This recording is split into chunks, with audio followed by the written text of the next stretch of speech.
Emma, a childhood friend, and my ex-girlfriend had an accident. It all started with a sudden phone call from Lucas. I'm taking the day off work to attend the funeral. Don't worry about dinner for me, He said, rapidly speaking, and was about to hang up. Feeling something was off, I finally stopped him. Despite Lucas's plans to urgently take off work and attend the funeral, he seemed to not want me there, avoiding giving me details. Persistently questioning the reluctant Lucas, I managed to find out the location and somewhat forced accompanied him to the funeral.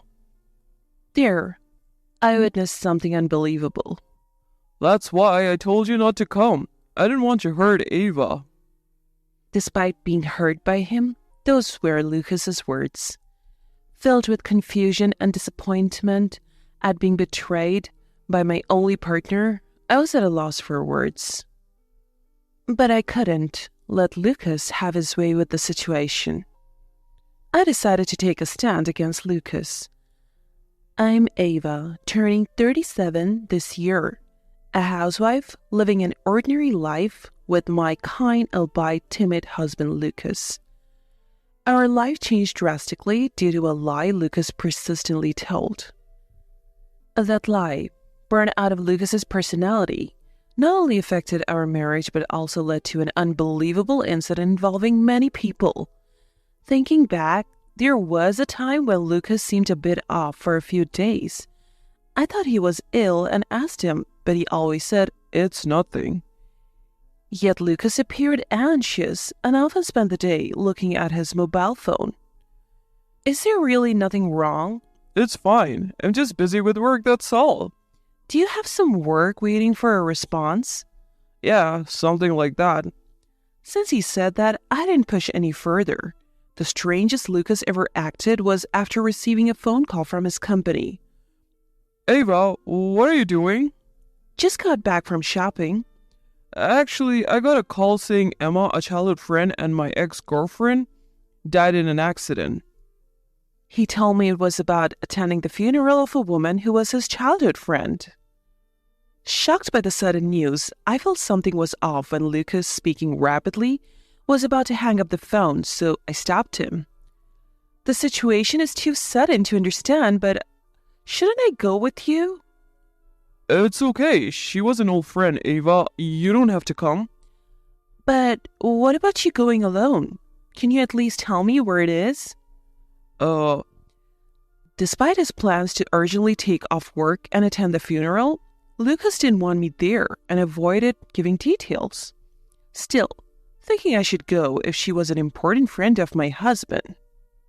I persistently questioned Lucas and found out the location. And at the funeral I reluctantly attended, I saw something unbelievable. What on earth is Lucas doing? As soon as we arrived at the funeral, Lucas and I were guided separately, and I was directed to a corner. Where did Lucas go? I wondered, looking around. The atmosphere was cold and I felt scorned. Feeling uncomfortable and anxious, I was looking for Lucas when I saw it. Lucas undoubtedly was giving a eulogy as a representative of the family. Unable to understand why Lucas was doing that, I was simply confused. Lucas acting like the deceased's husband was like a stranger to me, leaving me in turmoil. Ignoring my distress, the cold stares from the others weren't just my worries. They pierced to me mercilessly. So noisy. A man who seemed to be a friend of the deceased clicked his tongue, and I just had to bow my head and keep quiet. Clutching my handkerchief, I could only pray for the funeral to end soon. After what felt like an eternity at the funeral with almost no other memory, I immediately rushed to Lucas to ask for an explanation. Why were you acting as a representative of the family? What's going on? That's why I told you not to come. What do you mean? As I pressed for answers, Lucas, with a stern face, began to speak. Despite wanting a convincing reason, Lucas would only give vague answers like, because of an old relationship. Moreover, while talking to me, he said he had something to do and tried to leave me again to return to the funeral venue. Wait, explain it to me properly. That's what I've been saying. There's no way I can accept such a reason. Our conversation leading nowhere was interrupted by Emma's mom, Mia. What's this dispute? Mia. Sorry to interrupt, but there are still matters like inheritance procedures we need to discuss, so I have to go. Inheritance? I blurted out in surprise. I was still trying to comprehend why Lucas acted as the family representative and now being involved in inheritance discussions of a friend's estate only deepened the mystery, sending me into panic. Wait, what do you mean inheritance? Why Lucas? What are you talking about? Isn't that rather rude?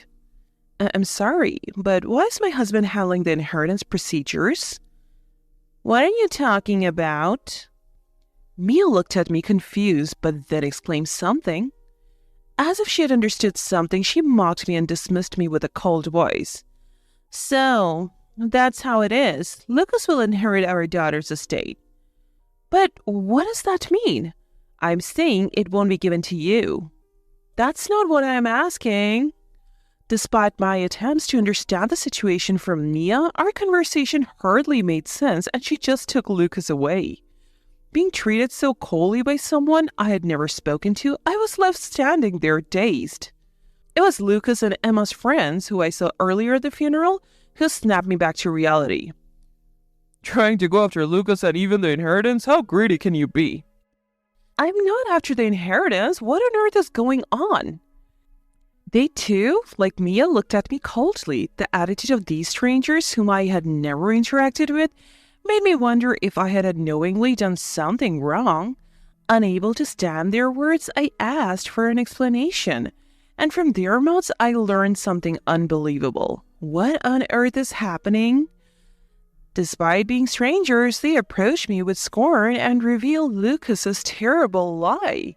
Firstly, Mia and they seemed to think I was a stalker pretending to be Lucas's wife, attending Emma's funeral as an impudent woman. Wait, Lucas married Emma half a year ago?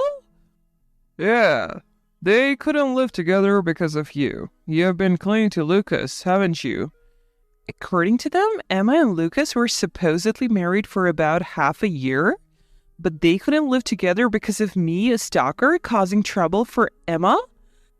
This absurd story left me speechless, but they refused to believe anything I said, no matter how much I insisted I was his real wife. They saw it as mere delusion. Waiting for Lucas to explain would only reinforce their stalker suspicions, so I had no choice but to go home alone. Back home, I was completely stunned, treated with contemptuous words, brushed off by Lucas, who should be my ally, and returning home alone, I felt utterly miserable. Alone at home, doubts and fears overwhelmed me. Am I the crazy one? It's just Lucas lying, right? Restless, I called my parents' house. Oh, what's wrong? Calling so late at night? Mom, Lucas and I are married, right? Of course. What are you talking about? It's obvious, but we had a wedding ceremony and our parents attended it. My mom, who knew we went together to get our marriage certificate, asked, "Is something wrong?" Her gentle voice eased my tense heart, and I ended up telling her everything that happened today. I didn't understand why Lucas would lie and why I'm being treated as the bad person. I don't know either. Mom seemed at a loss for words and fell silent over the phone. Then I heard voices in the background, and it seemed Dad took over the phone, his deep voice reaching my ears. I heard the story. Is Lucas there now? He hasn't come home yet. I see. I'll come over right now. And Dad said that and hung up before I could react. Lucas didn't come home all night, and the next morning, Dad arrived first, ringing our doorbell. Is Lucas back? Not yet, it seems. I see. When I told Dad that Lucas hadn't returned yet, he said he would wait until he comes back and sat down in the living room. Normally quiet, Dad was tapping the table with his fingers in frustration. Lucas acted as a family representative at the funeral, I heard. Yes, his ex-girlfriend died in an accident. Did you know anything about it? No, he evaded my questions. That's why he said not to come. I answered honestly, and Dad let out a deep sigh. Lucas finally returned home in the afternoon looking exhausted. Dad immediately said in a low voice, "Let's hear your story." "Mason, why are you here?" "I came to understand the situation. What's going on?" Initially annoyed at me for telling Dad, Lucas glared at me but soon shrank under Dad's stern look and sat down, trying to evade with vague excuses like he did with me, but Dad wasn't having any of it. Lucas initially tried to make it seem like my misunderstanding, but he was easily cornered by Dad. "She asked me to. She had no father. Still, there's no obligation for you to take on that role. It just happened." "So, Ava was slandered by the deceased's family and friends by chance? That's why I told her not to come. I didn't want to hurt Ava." Unable to escape, Lucas finally confessed under Dad's questioning. When I asked, "What do you mean?" Lucas, scratching his head irritably, began revealing unbelievable things. "They insisted, so I casually dated her, but if they found out I was married, I didn't know what they would say. So I kept quiet, and then she cornered me into marrying her."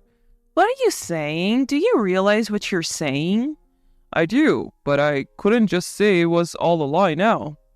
"So you kept lying, thinking it would be fine if no one found out?" Unaware of Lucas's lie, Emma pressured him to marry, but of course, since he was married to me, that was impossible.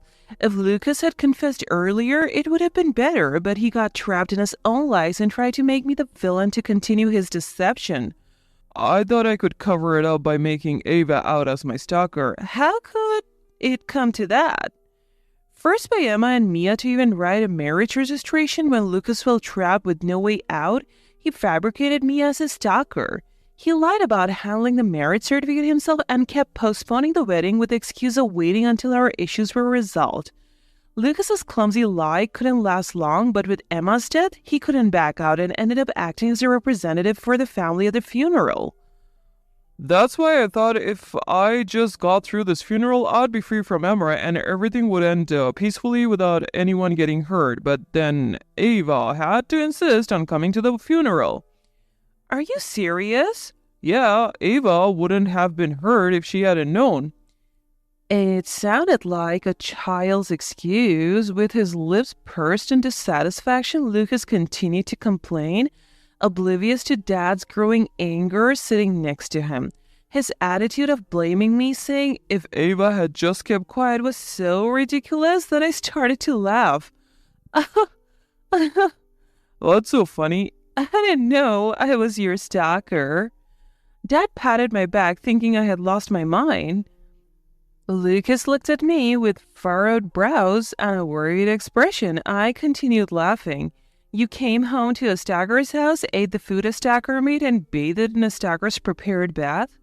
"It's different. I had to lie because of how things turned out." "Different how? Coming up with a stalker story and then coming back here as if nothing happened?" My words made Dad tremble with anger while Lucas remained silent, head down. I kept talking. "I was such an inconvenience, right? You wanted a happy marriage with Emma. Sorry for being a stalker in the way." "No, I mean..." Lucas, who had been complaining, was now speechless, hunched over. "What do you have to say for yourself?" A silence followed until Dad slammed his hand on the table. "Enough. Do you realize how much your lies have hurt our daughter?" "I'm reflecting on that." "If you're reflecting, then call Mia and her friends and explain everything." "But things were going so well until now. No excuses. You've tarnished our daughter's reputation." Dad, furious like never before, grabbed my hand and stormed out of the house. Back at my parents' house, a worried mom greeted me. I was still laughing, saying I'm fine, which only made her more anxious. However, it seemed like this only made Mom more anxious, so she just patted my back and told me to take it easy. After that, Lucas called several times, but I left all communication to Dad. Taking Mom's advice to relax, I started to feel better, but also increasingly disturbed by Lucas's bizarre lies. About 2 weeks later, Lucas said he was ready to talk, so I went with my parents to the designated place. "Lucas is stalker here?" Ava, I'm sorry. Ava, stop it. As soon as I arrived, the stares from the people already gathered made me laugh again defensively. And Dad scolded me as I sat down, and when Lucas tried to sit next to me, I shooed him away. Start explaining what's been going on. Lucas, what exactly do you want to discuss? Surely not that you were cheating with this lady. Mia, clearly despising me, asked Lucas with visible discomfort. The other friends there glared at me, siding with Lucas. Lucas, for his part, looked resigned but still hopeful for Dad's and my forgiveness. Of course, no sympathy was given, and I urged Lucas to speak in front of his late-arriving parents. Are you going to tell the truth, or am I your stalker forever? Everyone, I have something to apologize for today. With a lack of confidence in his voice, Lucas finally started speaking. The truth was, I was married to him. Lucas hadn't submitted a marriage certificate with Emma. Until the funeral, he seriously thought he wouldn't be caught if he pretended I was a stalker. He confessed everything. So you were treating your own wife as a stalker? Pretending to be married to that girl cheating on us in plain sight? As the truth slowly came out, Lucas's friends murmured and Mia turned red and then pale, looking like she might collapse. Dad would clear his throat loudly to steer Lucas back on track whenever he tried to be vague. Hearing all this, I started crying. Though I had been laughing earlier, Lucas had always been weak-willed, often overworked, coming home late. I thought I had been supporting him as a wife. I may not have been perfect, but I believed we were a happy couple. Yet it seemed I was the only one who thought so. After all this, I couldn't help him anymore. Lucas, turning pale as he explained, couldn't bear the stares and choked up, looking at me for help. I couldn't stop my tears seeing his pitiful face. Ava, I'm really sorry. Please don't cry. Whose fault do you think it is? Lucas interrupted his explanation, touching my shoulder like a devoted husband sympathizing with my sorrow. Knowing his kindness was all to protect his pride and lies, my suppressed anger exploded. How dare you treat someone as a stalker and say such things? Ava, I'm not crying for you. I'm crying because I'm embarrassed to realize I had such a pathetic husband. In the private room of the restaurant, I yelled at Lucas unabashedly. Lucas was shocked to be yelled at, and then he started crying quietly. His parents remained silent throughout, unable to keep up with what their son had done. In the end, the gathering ended with Mia and friends apologizing to me. Ava, I'm really sorry. You'll come back home today, right? Stop it, it's disgusting. I realized we couldn't understand each other when Lucas suggested we go home together. He was surprised when I refused, not expecting it. His parents apologized profusely and took him home. Lucas thinking a simple confession would suffice for forgiveness seemed alien to me. Ava, you must be tired today. Go home and rest. Yeah, thanks. I'll handle the rest. We went back to my parents' house, leaving everything to Dad. My parents comforted me, and I finally felt the betrayal of my husband. Later, with Dad's help and despite Lucas's reluctance, I managed to get a divorce. The house we lived in was sold, and I received the money as alimony. Lucas went back to his parents' house penniless. He was condemned by Mia and shunned by friends who learned the truth. His family didn't support him either, and he led a pitiful life. Finally, I understand I did something terrible. If you have any feelings left, could you give me another chance? There is no chance or feelings left. Lucas called once after the divorce, hoping to reconcile. He thought if I forgave him, everything would be fine. When I said no, he blamed me for making things worse, and I hung up. I don't know where he moved or what happened to him, and I don't care. I moved with the money from the divorce and started working. Surrounded by sincere and kind colleagues, I'm enjoying my work. Ava, how are you doing? Any troubles? I'm fine now. I'm actually enjoying my work. That's good. Dad's calls increased after that. Mom said he's worried about me in his own way. I don't want to marry again, but I've come to appreciate my family more. Work is going well, and I feel I found my own happiness.